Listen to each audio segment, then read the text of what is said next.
Vamos ao comentário dessa questão.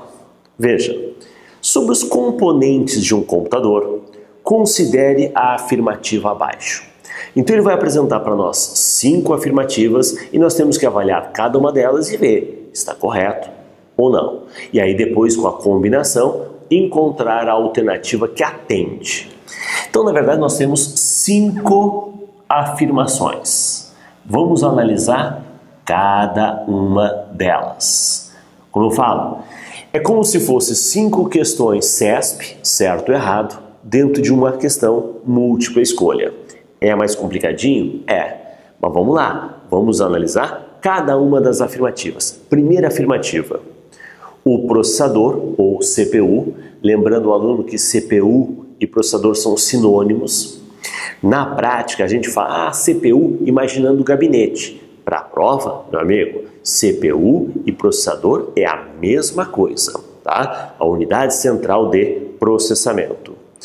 É a parte principal do hardware do computador e é responsável pelo cálculo, execução de tarefas, processamento de dados, a velocidade com que o computador executa essas tarefas ou processa esses dados está diretamente ligada à velocidade do processador.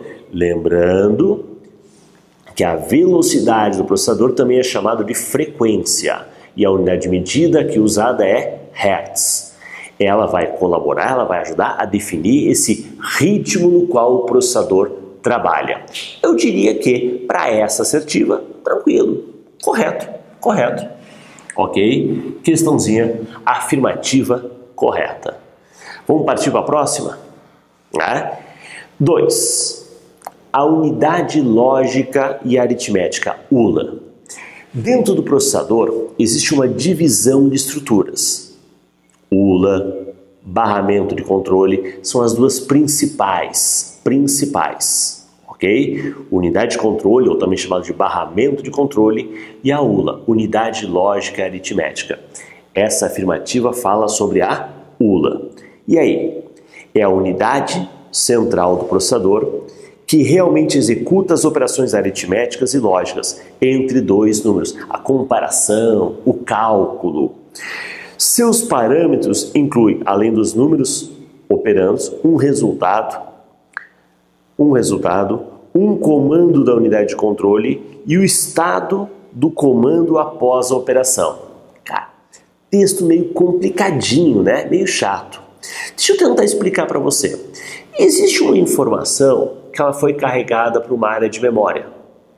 E ela, em determinado momento, vai ser solicitada que venha até o processador, mais especificamente na ULA.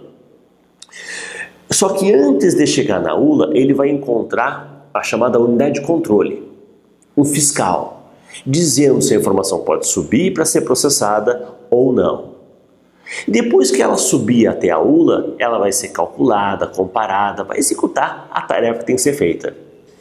E o resultado vai voltar para aquela memória.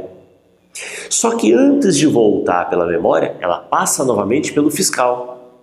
O fiscal dita se pode vir ou ir, né? Se pode ser trabalhado pela ULA ou se pode voltar para a memória. Então, isso a gente está descrevendo como funciona o processamento. Duas das unidades principais, dois componentes principais de um processador são ULA e UC, unidade lógica aritmética e unidade de controle. Claro, não podemos esquecer do barramento de dados, barramento de endereço e registrador. Mas realmente, apesar do texto ser um pouquinho chato, meio complexo esse entendimento, eu diria que a afirmativa 2, que descreve o papel da ULA, está correta. Correta, mas pesada. Vamos ver a 3? A CPU, o processador, Contém um conjunto restrito de células de memória chamada registradores. Lembra que eu falei? As duas principais, o LA e o C? Mas não podemos esquecer do quê? Barramento de dados, barramento de endereço e registrador. Justo. O registrador é um tipo de memória. Imagine uma memória de espera. Lembra que a informação veio e o fiscal pediu que ela aguardasse?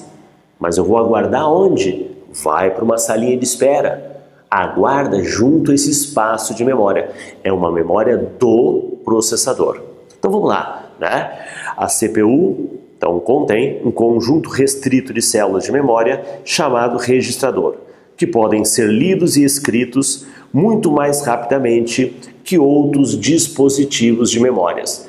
Quando a gente fala de memória, tem uma penca, né? Registrador, cache, RAM, HD. E aí, normalmente, existe um comparativo de velocidade e de volume, tá? Dá uma olhadinha nesse esquema que eu vou passar para você. Dá uma olhadinha nesse esquema aqui, uma pirâmide. Tá vendo essa pirâmide?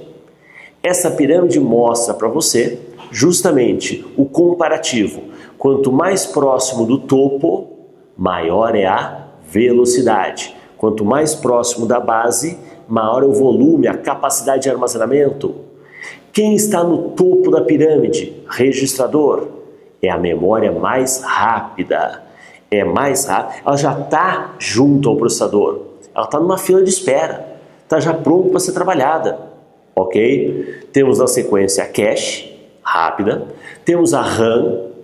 E por fim, a memória de maior volume de armazenamento, o HD. Então, guarda essa pirâmide. Volta para cá.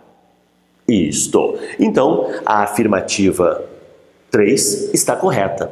Só a título de curiosidade, realmente, essa célula de memória do registrador é um espaço ínfimo, pequeno. Né? Então, lembra de volume e velocidade? Pois é, ela está no topo da pirâmide. É a memória de menor capacidade. Então, vamos falar de alguns bits. Vamos falar de alguns bytes. Enquanto o HD que está na base, na ordem de alguns teras. Legal? Não entrou nesse mérito aqui, mas não custa a gente comentar. Ok? Vamos para 4. A memória secundária, ou memória de massa, é usada para gravar grande quantidade de dados, que não são perdidos com o desligamento, ou seja, é uma memória não volátil. Na verdade, o registrador, a cache e a RAM são voláteis. O HD é não volátil. É o melhor exemplo de memória de massa, afinal, é a memória que mais cabe informação, na ordem de alguns teras. Show? Aí você vai ver o seguinte, quanto nós temos no HD? 1 tera, 2 tera, e é uma memória secundária, uma memória auxiliar, guarda definitiva. Combinado? O que ele fala mais? Não perde informação com desligamento por um período longo de tempo. Exemplo de memória de massa inclui o disco rígido, HD, mídias removíveis, pendrive, por exemplo, como um CD-ROM, DVD, disquete e pendrive. Disquete ninguém mais usa, mas em prova de concurso, como eu sempre falo, é falar do presente, do passado e do futuro. É um tour, é uma aula de história. Ok, afirmativa 4, legal. Vamos para a afirmativa 5, vamos lá. Os dispositivos de entrada e saída, periféricos, são periféricos usados para a interação homem-máquina e vice-versa, máquina-homem. A ideia do repasse da informação do usuário para a máquina, entrada, da máquina para o usuário, saída. E tem aqueles que seguem os dois fluxos, um modem, entrada e saída, uma tela sensível ao toque, entrada e saída. Os entradas e saída, os periféricos de entrada e saída, são também chamados de híbridos. E eles permitem essa interação usuário-máquina, máquina-usuário. Ok, tá tudo certo.